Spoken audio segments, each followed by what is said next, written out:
তো প্রিয় দর্শক বন্ধুরা, অন্নপূর্ণা ভাণ্ডারে আগে স্ট্যাটাস কিন্তু চেক করা যেত যে স্ট্যাটাসে আপনারা কি অবস্থা রয়েছে।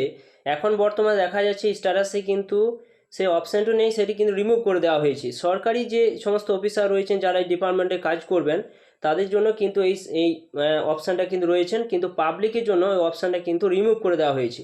তো কেন করা হয়েছে আপনাদের সম্পূর্ণ ক্লিয়ারলি আপনাদের এই ভিডিওর মাধ্যমে তুলে ধরবো যে কী কারণবশত সেটি রিমুভ করা হলো, কেন জনসাধারণের জন্য সেটি অপশানটা তুলে দেওয়া হয়েছে। তুলে দেওয়ার জন্য অনেক কিন্তু যে সমস্ত মহিলাদের আন্ডার ইনকোয়ারি অ্যাপ্লিকেশানটা প্রসেস পেমেন্ট ফেল হতে অনেকে টাকা পায়নি, তাদের কিন্তু অনেক সমস্যা হচ্ছে। তারা কিন্তু স্ট্যাটাস চেক করে দেখতে পাচ্ছেন না যে আপনাদের কী পর্যায়ে রয়েছে, আপনি টাকা পাবেন কিনা। তো চলুন কী কারণে এই অপশানটা রিমুভ করে দেওয়া হলো সম্পূর্ণ আপনারা জানতে পারবেন। অবশ্যই ভিডিও প্রথম থেকে শেষ পর্যন্ত দেখবেন এবং চ্যানেল নতুন থাকলে চ্যানেলটা অবশ্যই আপনারা সাবস্ক্রাইব করে রাখবেন। তো দেখুন এইখানে যেটা বলা হয়েছে যে আবেদনের বিপুল চাপ সামলাতে অন্নপূর্ণা যোজনায় নতুন আবেদন গ্রহণ ও পোর্টালে উপভোক্তার উইন্ডো সাময়িকভাবে বন্ধ করল রাজ্য সরকার। তো জানতে পারছেন যে কী কারণে বন্ধ করা হয়েছে না, আবেদনের বিপুল চাপ কিন্তু সামলাতে কিন্তু অন্নপূর্ণা যোজনা এই পোর্টাল কিন্তু বন্ধ করে দেওয়া হয়েছে, সাময়িকভাবে কিন্তু বন্ধ করলো রাজ্য সরকার। ফলে নতুন আবেদন করা তো যাচ্ছে না, যারা আগে আবেদন করেছেন তারাও পোর্টালে নিজেদের আবেদনের বর্তমান অবস্থা বা স্ট্যাটাস আপনি কিন্তু দেখতে পাচ্ছেন না। শনিবার উত্তরবঙ্গের একটা সংবাদকে এই কথা কিন্তু জানিয়েছেন যে একটা মন্ত্রী যেটা বলেছেন, দেখুন যে নারী ও শিশু কল্যাণ মন্ত্রী মালতী রাভা রায় তিনি জানান যে অসংখ্য নতুন আবেদন জমা পড়েছে, সেগুলো খতিয়ে না দেখে নতুন আবেদন নেওয়া সম্ভব নয়। তো জানতে পারছেন প্রচুর আবেদন কিন্তু জমা পড়েছে এবং সেইগুলো কিন্তু একটা খতিয়ে দেখা হচ্ছে, সেগুলো খতিয়ে না দেখে নতুন আবেদন কিন্তু জমা নেওয়া সম্ভব নয়। প্রায় 1,65,00,000 আবেদনের ভেরিফিকেশন চলছে এবং নতুন করে আরও প্রায় 2 কোটি মহিলা কিন্তু এখানে কিন্তু আরও অ্যাপ্লিকেশন করেছেন, যেটা জমা করেছেন। আপাতত কাজ শেষ না হওয়া পর্যন্ত নতুন আবেদন জমা নেওয়া স্থগিত থাকবে।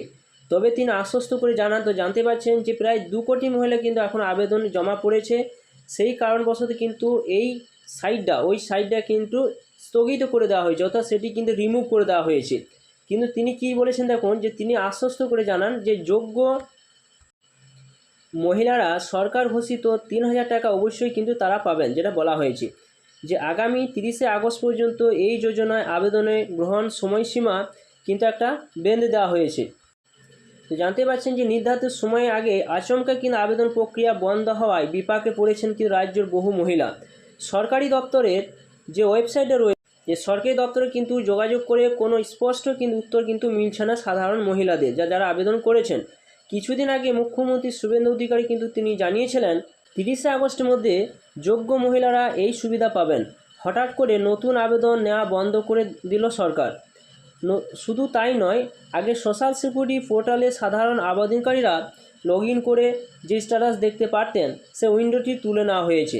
এখন কেবল সরকারি আধিকারিকদের ব্যবহারের জন্য পোর্টাল খোলা রাখা হয়েছে। এর ফলে মহিলাদের মধ্যে চরম উদ্বেগ একটা সৃষ্টি হয়েছে। মন্ত্রী কিন্তু আশ্বাস দিয়েছেন যে আবেদনপত্র বাছাই ও আপডেটের কাজ শেষ হলেও আবার কিন্তু আবেদন প্রক্রিয়া কিন্তু শুরু হবে। তো তবে নির্ধারিত সময় আগে পোর্টাল বন্ধ হয়ে যাওয়ায় যাদের আবেদন করা বাকি ছিল তারা আদৌ সুযোগ পাবেন কি না তা নিয়ে বড়সড় সংশয় দেখা দিয়েছে। তো জানতেই পারছেন যে কী কারণবশত ওয়েবসাইটে ওই সাইটটা কিন্তু রিমুভ করে দেওয়া হয়েছে। প্রচণ্ড চাপ, অনেক মহিলা আবেদন করেছেন, সেইগুলো কিন্তু খতিয়ে দেখা হবে। এছাড়া যোগ্য অযোগ্য তালিকাও কিন্তু সেখানে আপনারা জানতে পারবেন। সেই কারণবশত কিন্তু এই সাইটটা থেকে সেই অপশানটা রিমুভ করে দেওয়া হয়েছে। তো কিছুদিন যে সমস্ত মহিলা হয়তো আবেদন করেনি তাদের কিছুদিন ওয়েট করতে হবে। যারা এখনও পর্যন্ত টাকা ঢুকেনি, যারা স্পষ্ট জানতে পারছেন না যে অ্যাপ্লিকেশানে আপনাদের কী পর্যায়ে রয়েছে, তারা কিন্তু অবশ্যই কিন্তু পঞ্চায়েত বা ব্লকে গিয়ে আপনারা যোগাযোগ করতে পারেন এবং সেখানে যোগাযোগ করে আপনারা কিন্তু জানতে পারবেন যে আপনার অ্যাপ্লিকেশানটা অ্যাপ্রুভ হয়েছে কি না। তো বন্ধুরা, এটি ছিল নতুন একটা আপডেট। অবশ্যই ভিডিও সম্পূর্ণ দেখলেন এবং চ্যানেল নতুন থাকলে চ্যানেলটা অবশ্যই আপনারা সাবস্ক্রাইব করে রাখবেন।